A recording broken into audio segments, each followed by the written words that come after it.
I've always been told that mirrors don't lie, but history whispers a darker truth. Mirrors have long been feared as portals to the other side. Gateways where the dead linger, watching, waiting. My name is Ethan Caldwell, and I never believed in such things until I found the mirror in my grandmother's attic. It was an autumn evening, the kind where the air bites at your fingertips and the sky burns orange before surrendering to night. I was 28, recently unemployed, and tasked with clearing out my grandmother's old Victorian house in Salem, Massachusetts, after her passing. The house was a labyrinth of creaking floors and faded wallpaper, every corner heavy with the weight of her life.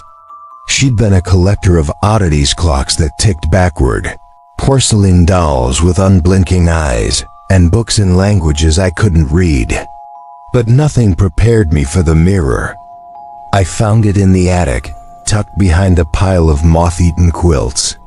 It was massive, easily 6 feet tall, its frame carved with twisting vines and faces that seemed to grimace in the dim light. The glass was cloudy, streaked with age, and yet it seemed to hum with a strange energy, like a low note you feel in your bones. I should have left it alone. I should have walked away. But something about it pulled me closer, like a whisper I couldn't quite hear. Mirrors have always held a strange place in human stories. In folklore, they're more than reflections, they're doorways. The ancient Greeks believed mirrors could trap souls. In Victorian England, people covered mirrors after a death to keep the departed from lingering. Even today, some cultures warn against staring too long into a mirror at night, lest you see something or someone standing behind you. I dismissed these tales as superstition, the kind of stories my grandmother loved to tell over tea, her eyes gleaming with mischief. But as I stood before that mirror, I felt a chill that had nothing to do with the drafty attic. The challenge wasn't just cleaning out the house. It was facing the things my grandmother left behind, things she'd never explained. She'd been a secretive woman, always hinting at knowledge she wouldn't share. "Some things you're better off not knowing, Ethan," she'd say, her voice soft but firm. The mirror felt like one of those things. I couldn't shake the feeling that it was watching me, that the faces carved into its frame were judging me. I told myself it was just an antique, probably worth a fortune to the right collector. But when I touched the frame, my fingers tingled and the air grew heavy, like a storm was brewing inside the room. That night I couldn't sleep. The house groaned around me, and every creak sounded like footsteps. I kept thinking about the mirror, about the way my reflection had seemed off. My eyes in the glass looked too dark, too sharp, like they belonged to someone else. I told myself it was exhaustion, grief playing tricks on my mind. But when I closed my eyes, I saw the mirror, its surface rippling like water, and something moving behind it. The next morning, I decided to research the mirror. If I was going to sell it, I needed to know its history. My grandmother's study was a treasure trove of journals and letters, and I spent hours sifting through them. Most were mundane grocery lists, recipes, notes about her garden. But one journal, bound in cracked leather, caught my eye. It was tucked inside a locked drawer, the key hidden in a tin of sewing needles. The pages were filled with her neat, slanted handwriting, but the entries were strange, disjointed. She wrote about the mirror as if it were alive. "It watches," she wrote in one entry, dated 10 years ago. "It knows things it shouldn't. I saw her again last night in the glass. She's angry. I don't know how much longer I can keep it hidden." Her. My grandmother never mentioned a woman connected to the mirror. The journal didn't name her, but the entries grew more frantic, describing shadows in the glass, whispers in the dark, and a sense of being followed. One passage chilled me. It's not just a reflection. It's a door, and something wants to come through. I closed the journal, my heart pounding. This wasn't just a family heirloom, it was something my grandmother feared. I went back to the attic, determined to cover the mirror and forget it. But when I reached for the quilts, I froze. The glass was clear now, no longer cloudy, and my reflection stared back with unnerving clarity. But there was something else, a shadow behind me, faint but unmistakable. I spun around, expecting to see someone, but the attic was empty. When I looked back at the mirror, the shadow was gone. That's when I knew I couldn't ignore it. The mirror wasn't just an object. It was a mystery, one that had haunted my grandmother and now seemed to be reaching for me. I had to know what secrets it held, even if it meant facing the fear that came with them. Over the next few days, I dug deeper, scouring the internet and my grandmother's papers for anything about haunted mirrors. I found stories from all over the world, tales of mirrors that showed faces that weren't there, that drove people to madness, that trapped souls. One legend from a small village in Ireland spoke of a mirror that stole the living to feed the dead. Another, from Japan, described a mirror that showed your death if you looked at it under moonlight. The psychological effects were just as unsettling. People who spent too much time near haunted mirrors reported paranoia, nightmares, even hallucinations. Some claimed to hear voices, others to feel a presence watching them. I couldn't help but wonder if I was starting to feel it too, the way the house seemed quieter, the air heavier, the shadows longer. I started avoiding reflective surfaces, catching myself glancing over my shoulder, expecting to see something. But the real turning point came a week later, when I found a letter tucked inside the journal. It was addressed to my grandmother, written in a shaky hand, dated 30 years ago. The writer, a woman named Clara, begged my grandmother to destroy the mirror. "It took him," she wrote. "It took my James, and it won't give him back. Please, Margaret, burn it before it takes you too." James. The name hit me like a punch. My grandfather, James Caldwell, died when my mother was a child. My grandmother never talked about him, and I'd always assumed it was a heart attack or an accident. But Clara's letter suggested something else. I read it again, my hands trembling. It took him. What did that mean? Had my grandfather seen something in the mirror? Had it done something to him? I went back to the attic, the letter clutched in my hand. The mirror stood there, silent and imposing, its frame gleaming in the weak light. I forced myself to look into it, to confront whatever it was. My reflection stared back, but there was something wrong with my eyes. They were too wide, too dark, like voids. And then, for a fleeting moment, I saw her. A woman, pale and gaunt, standing behind me in the glass. Her lips moved, but I heard no sound. I stumbled back, my breath caught in my throat, and when I looked again, she was gone. That was the moment I knew I was in over my head. The mirror wasn't just haunted, it was alive, and it wanted something from me. I could feel it, a pull like a current, drawing me closer to the glass. I wanted to run, to burn the thing like Clara had begged, but I couldn't, not yet. I had to know what happened to my grandfather, what my grandmother had been hiding, and what this mirror was. The stories I'd read, the legends and warnings, they all pointed to one truth. Mirrors like this didn't just reflect, they consumed. And I was starting to think I might be next. The mirror haunted my every thought. I couldn't shake the image of that woman in the glass, her pale face and silent moving lips.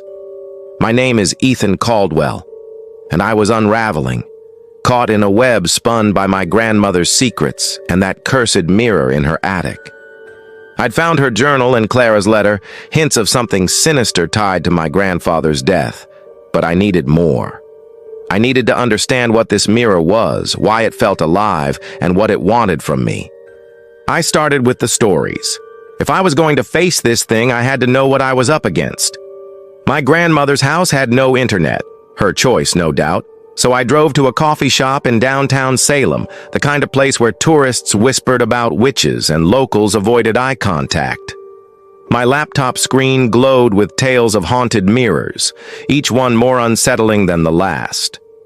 I scribbled notes, trying to piece together a pattern, a reason why mirrors like mine seemed to pulse with malice. One story came from a small town in Romania, recorded in a 19th century priest's diary.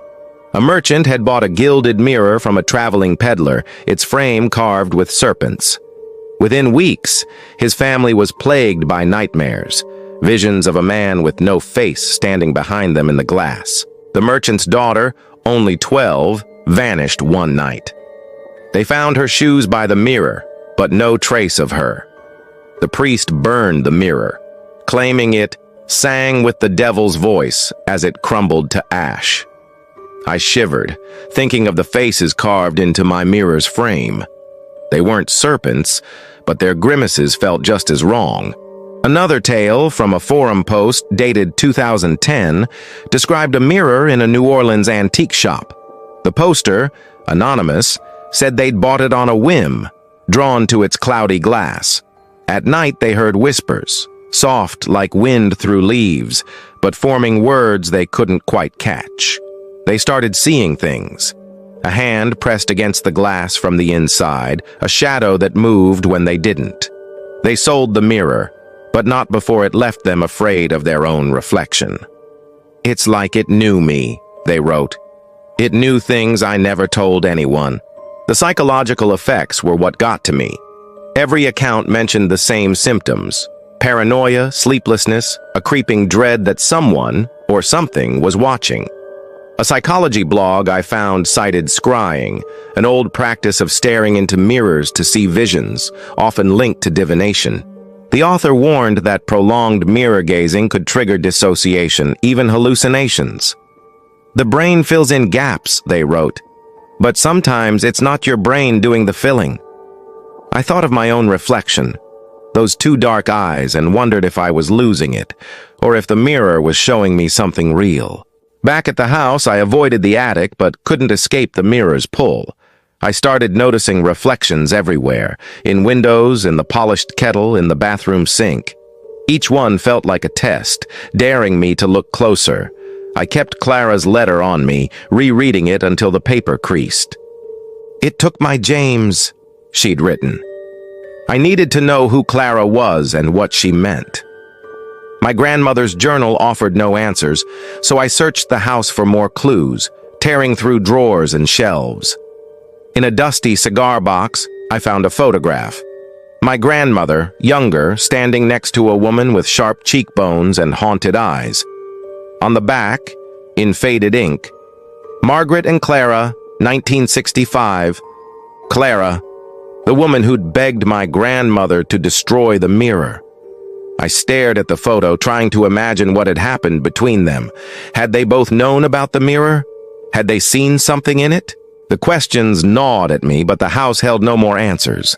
I decided to track down Clara, if she was still alive.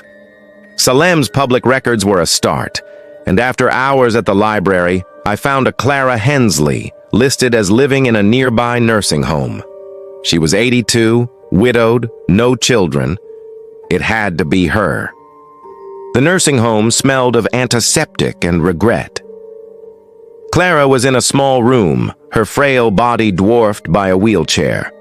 Her eyes, though clouded with age, sharpened when I said my grandmother's name. "Margaret's boy," she whispered, her voice like dry leaves. "You shouldn't be here." I showed her the letter. Her hands trembled as she read it, and for a moment I thought she'd cry. "I told her to burn it," she said. "She didn't listen." "What happened to my grandfather?" I asked, my voice steady despite the knot in my chest. Clara looked away, her gaze fixed on a blank wall. The mirror took him. He looked too long, asked too many questions.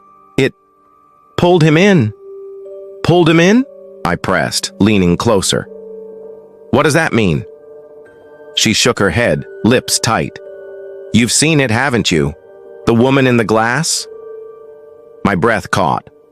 I nodded, unable to speak. She's always there, Clara said. She waits, she wants, and when you look, she sees you.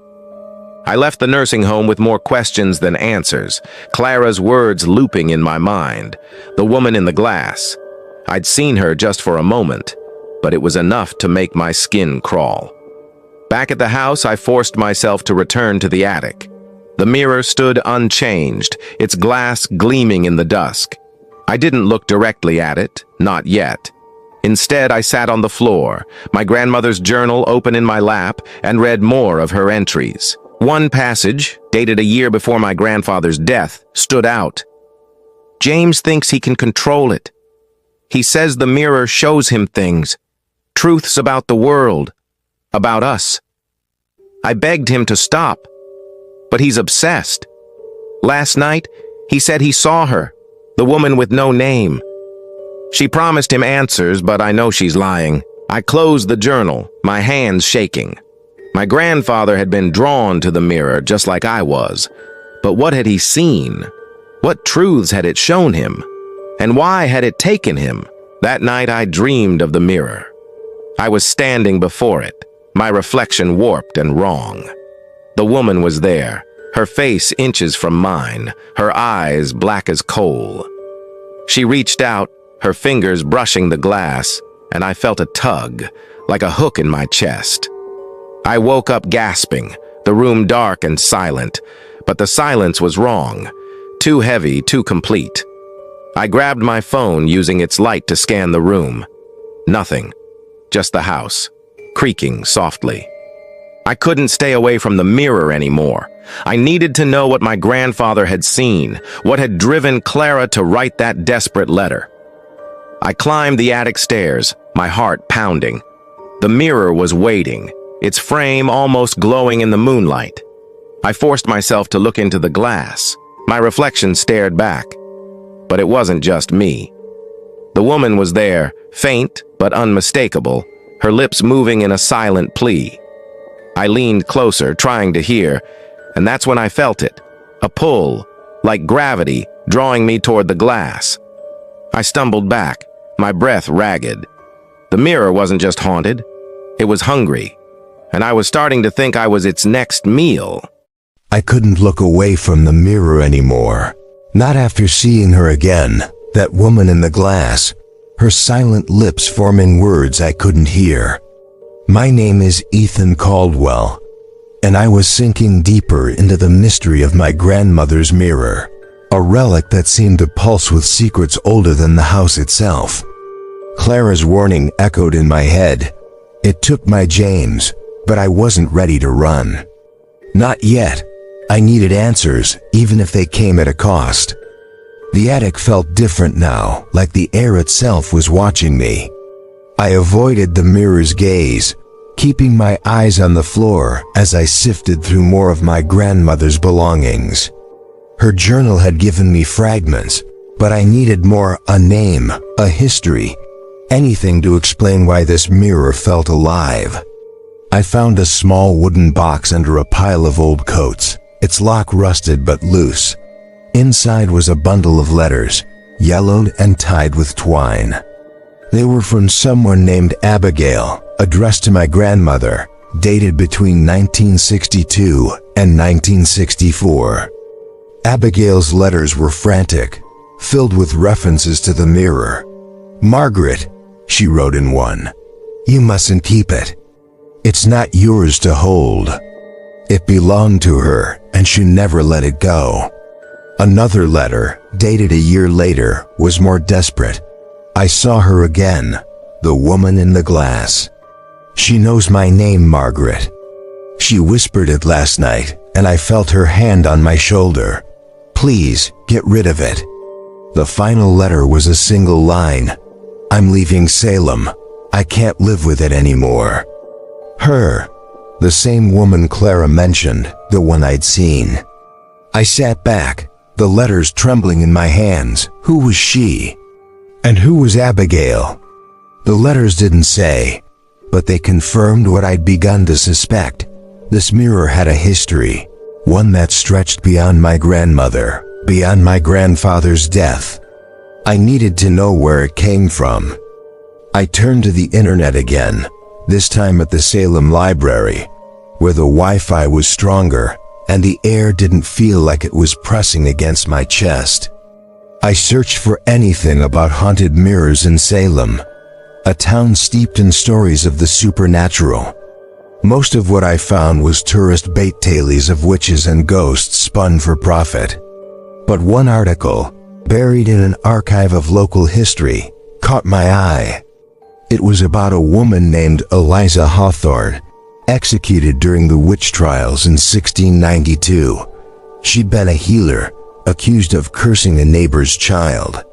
The article mentioned a mirror, said to be imbued with her spirit, which vanished after her death. Locals claimed it reappeared decades later, passed from family to family, each one meeting misfortune. Eliza Hawthorne, the name sent a chill through me. Could she be the woman in the glass? I dug deeper, finding a scanned page from a 19th century book on Salem folklore. It described Eliza's mirror as a looking glass of uncommon make, its frame carved with faces of the damned. My heart raced. That was my mirror, those grimacing faces, the vines twisting like chains. The book claimed Eliza had used the mirror for scrying, calling forth spirits to aid her healing. But after her execution, the mirror turned dark, showing visions of her wrath to anyone who looked too long. The psychological toll was becoming harder to ignore. I hadn't slept properly in days, my dreams filled with the mirror's glassy surface and the woman's hollow eyes. I'd started hearing faint soft whispers at night, like someone calling my name from another room. I told myself it was the house, the stress, the grief over my grandmother. But deep down, I knew better. The mirror was doing something to me, burrowing into my mind like a splinter. I caught myself staring at reflections in my coffee mug, in the car's rearview mirror, expecting to see her. Once, I thought I did, just a flicker of her pale face, but when I blinked, it was gone. I decided to talk to someone who might know more about Salem's history. The librarian, an older woman named Ruth, had a reputation for knowing the town's secrets. I showed her the article about Eliza Hawthorne, keeping the details vague. Ever heard of a mirror tied to the witch trials? I asked, trying to sound casual. Ruth's eyes narrowed. "You're Margaret Caldwell's grandson, aren't you?" she said, her voice low. "I heard you're clearing out her house." I nodded, unsure how much to reveal. "Found some old things. Curious about their history." She leaned closer, her voice barely a whisper. "Be careful with old things in Salem. Some of them don't like being found." She paused, then added, "There's a story about a mirror, one that belonged to a woman hanged long ago. They say it doesn't just show your face, it shows hers. And once she sees you, she doesn't let go." I forced a laugh, but it came out hollow. "Just a story, right?" Ruth didn't smile. "Stories have roots, Ethan. If you've got that mirror, don't look into it at night. And don't say her name."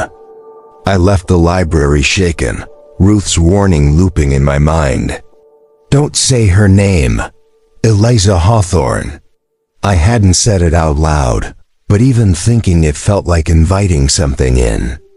Back at the house, I tried to focus on other tasks, packing books, sorting clothes, but the mirror's presence was inescapable. I could feel it, even from the attic, like a heartbeat thrumming through the walls. That evening, I found another clue in my grandmother's study, a sketch tucked inside a book of poetry. It was the mirror, drawn in meticulous detail, the faces in the frame rendered with eerie precision. Below it, in my grandmother's handwriting, were the words, "Eliza's mirror, do not trust it." My stomach twisted. She'd known. She'd known all along what it was, and she'd kept it anyway. I couldn't avoid the attic any longer. I climbed the stairs, my flashlight casting long shadows. The mirror stood there, its glass catching the light in a way that made it look alive, like it was breathing.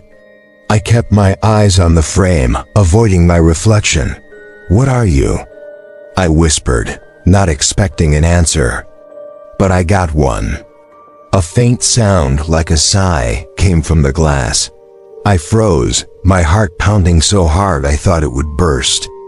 The air grew cold, and the flashlight flickered. I forced myself to look into the mirror, just for a second. She was there, Eliza, if that's who she was, her face clearer now, her eyes locked on mine. Her lips moved, and this time I heard it. A whisper, faint but unmistakable. "Ethan." I stumbled back, the flashlight slipping from my hand. It hit the floor, the beam spinning wildly before going out. In the dark, the mirror seemed to glow, a soft, sickly light that pulsed like a heartbeat. I scrambled for the door, my breath ragged, and didn't stop until I was downstairs. The attic door slammed shut behind me. I didn't sleep that night. I sat in the living room, the journal and letters spread out before me, trying to make sense of it all. The mirror wasn't just haunted, it was hers, Eliza's, and she was still in it. She knew my name. She'd known my grandfather's too, and Clara's, and maybe Abigail's. Each story, each account, pointed to the same truth. This mirror didn't just reflect. It hunted. I was starting to understand why my grandmother had kept it hidden, why Clara had begged her to destroy it. But I still didn't know what Eliza wanted or why she'd taken my grandfather. The answers were in the mirror, I was sure of it. But looking into it again felt like stepping off a cliff. I wasn't sure I'd come back.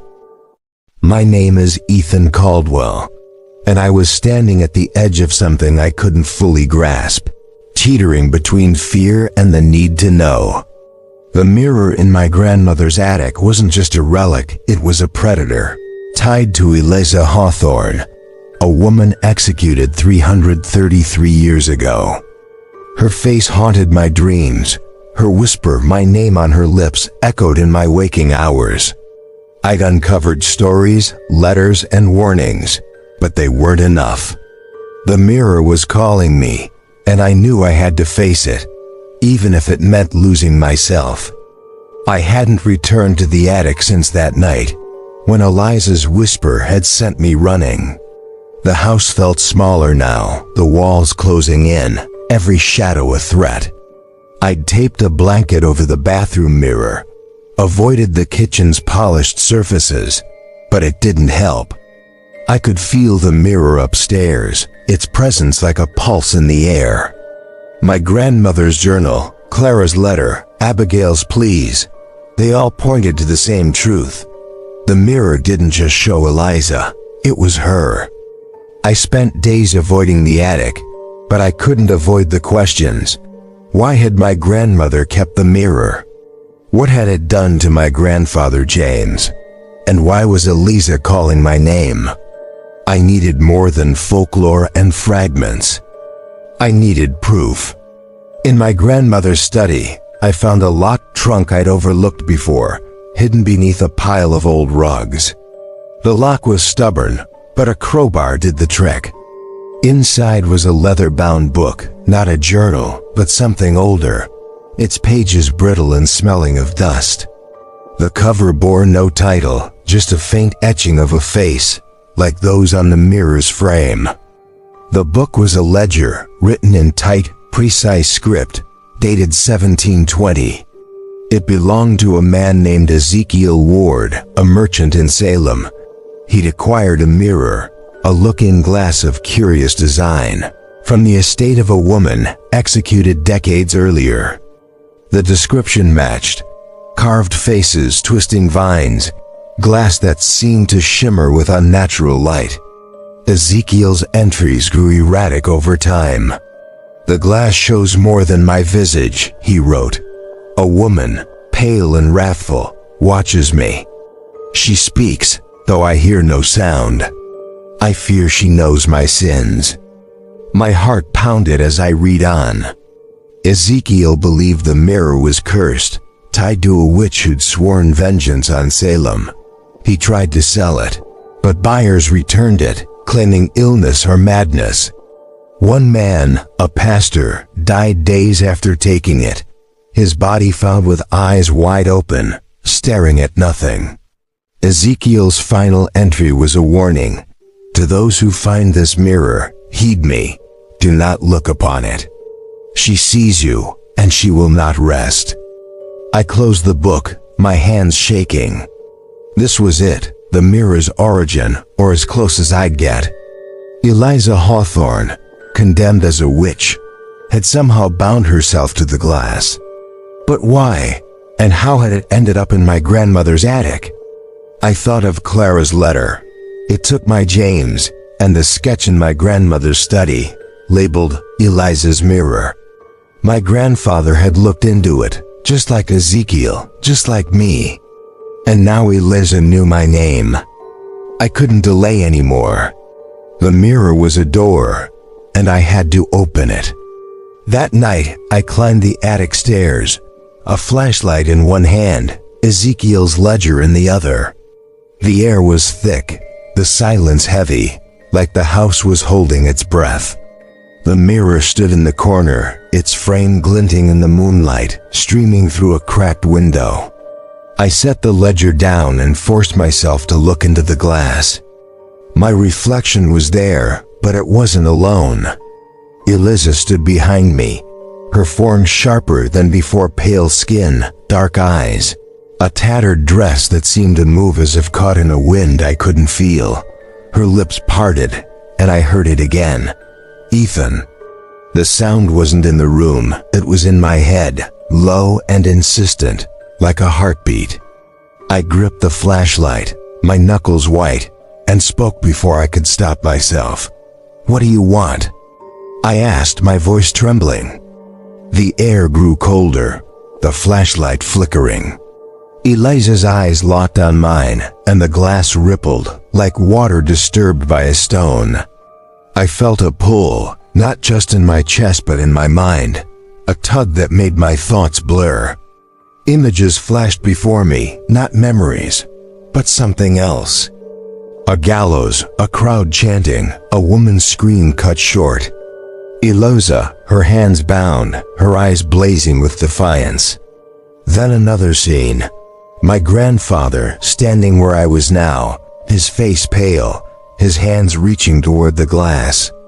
He whispered something, my grandmother's name, Margaret, and then he was gone, the mirror swallowing him like a wave.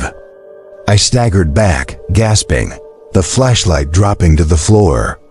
The vision stopped, but Eliza was still there, her gaze boring into me. "You see," she whispered, and this time the words were clear, sharp like a blade. "You see what they took." I understood then, in a way that made my blood run cold. The mirror wasn't just haunted, it was a prison. Eliza's rage, her pain, her need for vengeance had bound her to the glass, and she used it to trap others. My grandfather had looked too long, asked too many questions, and she'd taken him. But why me? Why now? I grabbed Ezekiel's ledger, flipping to a page I'd skimmed before. It described a ritual, half-finished, scrawled in Ezekiel's panicked hand. He'd tried to break the mirror's curse, using salt and iron to seal it, but he'd failed. "The witch's will is too strong," he wrote. "She demands a price, a life for a life." My stomach twisted. A life for a life. Was that what Eliza wanted? My life to free her? Or something else? I looked back at the mirror, and she was closer now, her face inches from the glass, her hands pressed against it. The surface bulged as if she could push through. "Give it back," she hissed, her voice echoing in my skull. "Give me what's mine." I didn't know what she meant, but the pull was stronger now, like a tide dragging me under. My feet moved without my consent, stepping closer to the mirror. My reflection was fading, replaced by hers, her eyes filling the glass. I saw my grandfather again, his face twisted in fear, and then my grandmother, her hands shaking as she wrote in her journal. They'd both known, both tried to fight it, and both had lost. I don't know how I broke free. Maybe it was the thought of my grandmother, her strength, her secrets. I stumbled back, knocking over a crate, the crash snapping me out of the trance. The mirror went still, Eliza's form fading, but her eyes lingered, watching me. I ran from the attic, slamming the door, my breath ragged. I'd seen the truth. The mirror was Eliza's cage, and she was using it to reach out, to take what she believed was owed. Downstairs, I collapsed on the couch. Ezekiel's ledger clutched to my chest. The mirror's power wasn't just in its visions, it was in its hunger. Eliza wasn't just a ghost. She was a force, and she'd marked me. I knew now what had happened to my grandfather. He'd been pulled into the glass, his life a payment for something Eliza had lost. But what did she want from me? And how could I stop her without losing myself? The mirror in my grandmother's attic wasn't just an antique, it was a prison for Eliza Hawthorne, a woman executed 333 years ago, her rage and pain bound to the glass. It had taken my grandfather James and nearly pulled me in too. Its whispers, its visions, its hunger, they were all real, and they'd left me shaken, standing on the edge of a truth I wasn't sure I could face. But I couldn't run. Not yet. I had to understand what the mirror was, what Eliza wanted, and how to stop her. After that night in the attic, when Eliza's face had filled the glass and her voice had echoed in my skull, I couldn't bring myself to go back upstairs. The house felt alive, its shadow shifting, its silence too heavy. I spent the next day in my grandmother's study, surrounded by her journals, Clara's letter, Abigail's pleas, and Ezekiel's ledger. They were pieces of a puzzle, each one telling the story of fear and loss, all tied to the mirror. I needed to put them together, to find a way to end this before it ended me. The mirror's history was clearer now.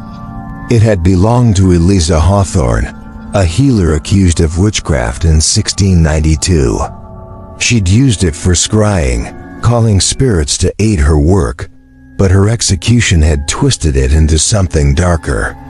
Her spirit, or whatever remained of her, was trapped inside, fueled by a vengeance that refused to fade. Ezekiel Ward, the merchant who'd owned it in 1720, had tried to destroy it and failed. Abigail, Clara, my grandmother, they'd all felt its pull, seen its visions, heard its whispers. My grandfather had paid the ultimate price, pulled into the glass for reasons I still didn't fully understand. The stories I'd found online and in Salem's archives painted a broader picture. Mirrors like this weren't just objects, they were thresholds. In Romania, a mirror had stolen a girl's life. In New Orleans, it had driven its owner to madness. In Japan, it showed death under moonlight. Each tale carried the same warning: don't look too long, don't ask too many questions. The psychological effects were undeniable: paranoia, nightmares, a creeping sense of being watched. I'd felt them all, my sleep fractured by dreams of Eliza's face, my days haunted by the sound of my name in her voice. Even now, sitting in the study, I could feel the mirror upstairs, its presence like a weight on my chest. But the mirror's power went beyond psychology. It was a door, and Eliza was on the other side, reaching out. Ezekiel's ledger had hinted at a ritual to seal its salt and iron, a circle to bind the spirit, but he'd written that it failed because the witch's will is too strong. Clara's letter said the mirror took my grandfather, and my grandmother's journal described his obsession, his belief that the mirror showed truths. I kept coming back to Eliza's words in the attic. Give it back. Give me what's mine. What had she lost? Her freedom? Something else? I thought about my grandmother Margaret, and why she'd kept the mirror despite the warnings. Her journal suggested guilt, as if she felt responsible for my grandfather's fate. Maybe she'd tried to save him, or maybe she'd been too afraid to destroy the mirror, fearing what Eliza might do if freed. Clara had begged her to burn it, and Abigail had fled Salem to escape it. But I wasn't them. I couldn't live with this thing in my life, knowing it had taken my grandfather and might come for me next. I decided to try Ezekiel's ritual, or at least my version of it. If I couldn't destroy the mirror, maybe I could trap Eliza's spirit, keep her from reaching out. I gathered supplies from the house, a bag of salt from the kitchen, an old iron poker from the fireplace, a candle for light. My hands shook as I climbed the attic stairs, the ledger tucked under my arm. The mirror stood in its corner, its glass catching the candle's flame in a way that made it look alive, rippling like water. I avoided its gaze, focusing on the floor as I poured a circle of salt around it, the grains crunching under my feet. I placed the iron poker across the circle, reciting words I'd pieced together from Ezekiel's notes. By salt and iron, I bind you. Stay in your prison. Leave this world. My voice sounded small in the attic silence, but I kept going, lighting the candle and setting it at the circle's edge. The air grew cold, the flame flickering as if caught in a draft. I felt her before I saw her, a pressure in my skull, a whisper of my name. I looked up, unable to stop myself. Eliza was in the glass, her face twisted with anger, her hands clawing at the surface. The mirror shook, the frame rattling against the floor. "You cannot hold me," she hissed, her voice like a blade in my mind. The salt circle glowed faintly, then sparked as if burning. I stumbled back, the candle tipping over, its flame snuffed out. The mirror's glass bulged, and for a moment, I thought she'd break through, her form half emerging, her eyes locked on mine. I don't know what stopped her. Maybe the salt, maybe the iron, maybe my own desperation. The mirror went still, Eliza's form fading, but her presence lingered, heavy and wrathful. I ran from the attic, my heart pounding, and didn't stop until I was outside, the night air sharp against my skin. The ritual had failed, just like Ezekiel's. The mirror was still there, still watching, still waiting. Sitting on the porch, I realized the truth. The mirror's mystery wasn't just in its history or its power. It was in what it demanded: a price, a life for a life, as Ezekiel had written. Eliza wanted something, and until she got it, she'd keep reaching out, claiming anyone who looked too long. My grandfather had been one of her victims, and I was next in line. The stories, the warnings, the visions, they all pointed to the same conclusion. The mirror was a trap, and I was caught in it. But I wasn't ready to give up. I'd learned too much, come too far. The mirror was a door, and maybe I could close it or open it and face what was on the other side. I didn't know if I had the strength, but I knew I couldn't leave it for someone else to find. The mystery of the haunted mirror, its secrets and its hunger, was mine to unravel, even if it cost me everything. The mirror wasn't just haunted, it was a prison, a trap, a door to something I could barely comprehend.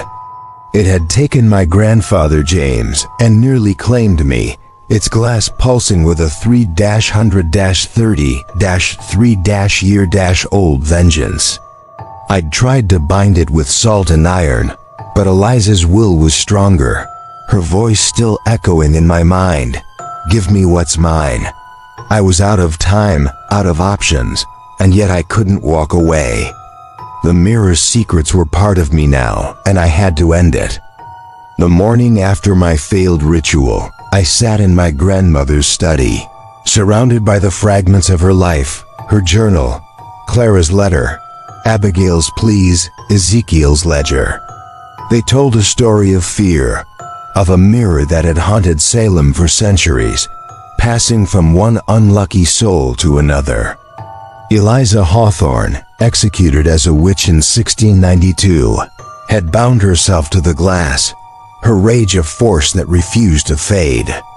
She'd taken my grandfather, driven Abigail to flee, and left Clara broken. My grandmother had known, had kept the mirror hidden, but even she couldn't stop it. Now it was my turn, and I had to decide, destroy it, or face what was inside. I couldn't burn the mirror, not yet. Clara's letter had warned that breaking it might free Eliza, and I wasn't ready to face his spirit unbound. But I couldn't leave it for someone else to find, to be ensnared as I was. The stories I'd read, Romanian merchants, New Orleans antiques, Japanese legends, all ended in loss or madness. The mirror's power was real, its ability to twist minds and steal lives undeniable. I'd felt it myself, the paranoia, the nightmares, the way my reflection seemed wrong, like it belonged to someone else. Eliza knew my name, and that knowledge felt like a chain, binding me to her. I went back to Ezekiel's ledger, searching for anything I'd missed. His ritual had failed, but there was a final note, scrawled in haste. The price is a life, but not as she demands. Offer truth, not blood. Truth. The words stuck with me.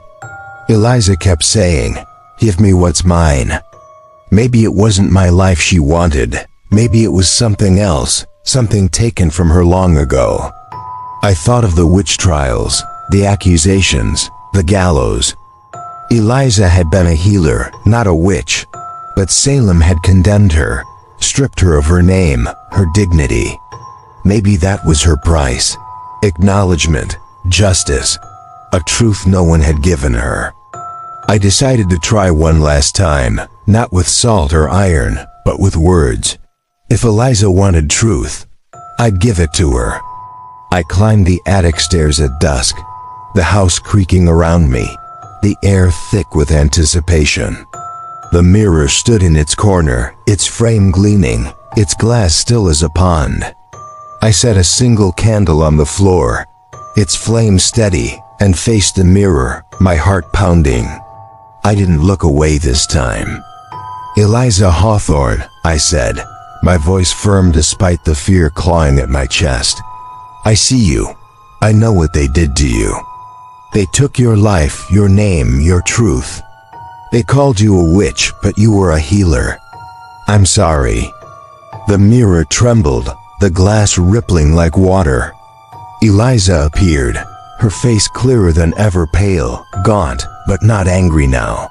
Her eyes were wide, almost pleading. You see, she whispered, her voice softer, less like a blade. You know. I do, I said, stepping closer. You didn't deserve what happened, but you can't keep taking others. My grandfather, James, he didn't deserve it either. Let him go. Let this end. The air grew cold, the candle flickering. Eliza's hands pressed against the glass, and for a moment, I thought she'd break through. But then she spoke, her voice barely audible. They took my name. Give it back. I understood. It wasn't just about her death, it was about her erasure.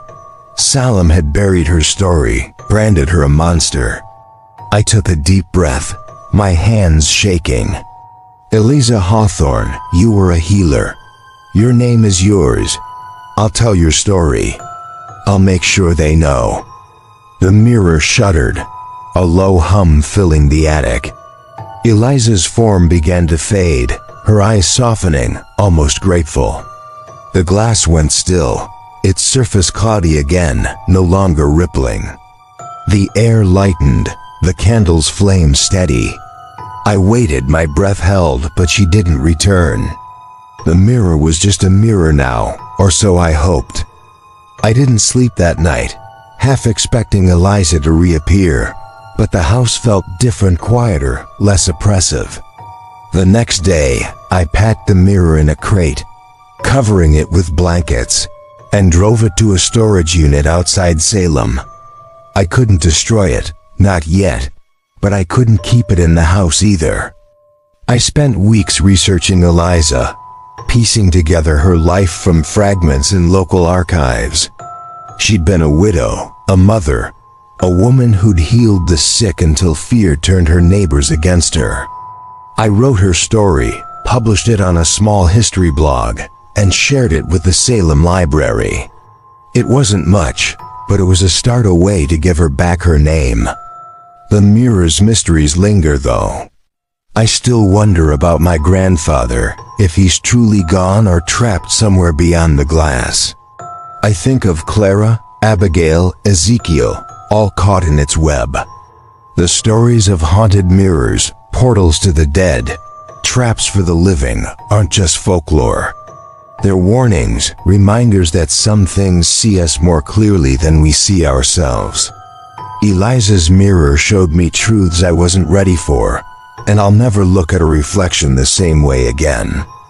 If you've ever felt a chill staring into a mirror, seen something in the corner of your eye, or heard a whisper you couldn't explain, you're not alone.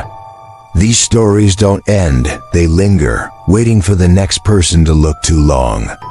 Share your own experiences below, if you dare. Have you seen something in a mirror that wasn't there? Felt a presence watching you? Tell me, because these mysteries need voices, just like Eliza's did. And if you're curious about the shadows that lurk beyond the glass, check out the tales of other haunted objects, cursed dolls, possessed paintings, relics that refuse to rest. The truth is out there, if you're brave enough to look.